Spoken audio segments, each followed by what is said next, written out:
In occasione di una manifestazione di protesta degli studenti all'istituto, alcuni studenti avevano impedito a una insegnante di entrare. La prof bloccata in auto mentre cerca di entrare a scuola, il gruppo di giovanissimi che le impedisce di uscire e arriva a scuotere il veicolo, costringendola sotto shock a diversi colpi di clacson e alle urla per attirare l'attenzione.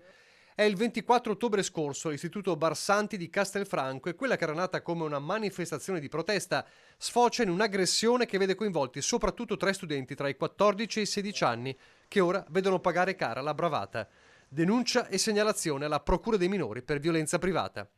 Un episodio che aveva destato molta preoccupazione nella scuola e tra i genitori, portando alla necessità di un confronto sui metodi di protesta e sul rispetto delle regole all'interno degli istituti.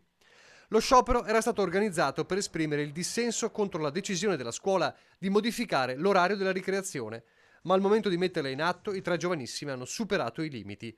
Soltanto l'intervento di altri 2 studenti, richiamati dalle urla dell'insegnante e dai colpi di clacson, aveva consentito di sbloccare una situazione diventata di minuto in minuto più grave.